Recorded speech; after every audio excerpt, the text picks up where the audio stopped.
દીપેન, કોંગ્રેસનું વિરોધ પ્રદર્શન શું ગતિવિધિઓ થઈ રહી છે?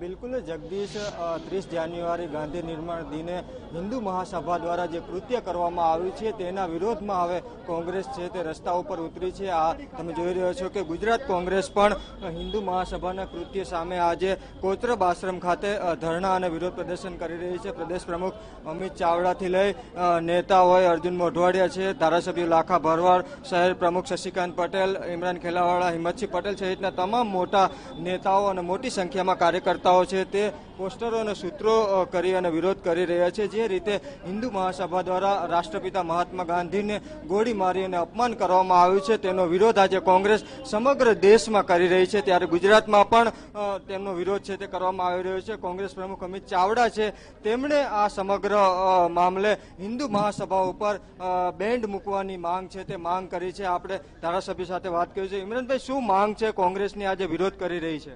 આજે સમગ્ર દેશના અંદર કોંગ્રેસ પાર્ટી દ્વારા ગોડસેની વિચારધારાવાળા લોકોએ જેવી રીતે પરમ પૂજ્ય મહાત્મા ગાંધીજીને ચિત્ર પર જે કૃત્ય કર્યું છે તેના અમે વિરોધ કરી રહ્યા છીએ।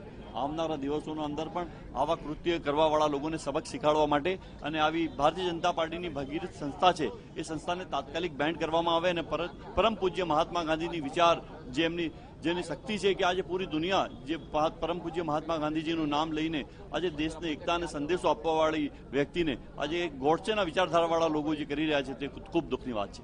બિલકુલ, તો તમે જોઈ રહ્યા છો કે મોટી સંખ્યામાં જે અહીંયા કાર્યકર્તાઓ છે, લોકો છે તે ધરણામાં જોડાયા છે અને જે આ હિન્દુ મહાસભા છે તે હિન્દુ મહાસભાને બેન કરવાની માંગ સાથે કોંગ્રેસ દ્વારા સમગ્ર દેશમાં અને ગુજરાતમાં પણ આજે વિરોધ પ્રદર્શન છે તે વિરોધ પ્રદર્શન કરવામાં આવી રહ્યું છે। જી જગદીશ। બિલકુલ દીપેન, આભાર સમગ્ર માહિતી અને પૂરી અપડેટ આપવા બદલ।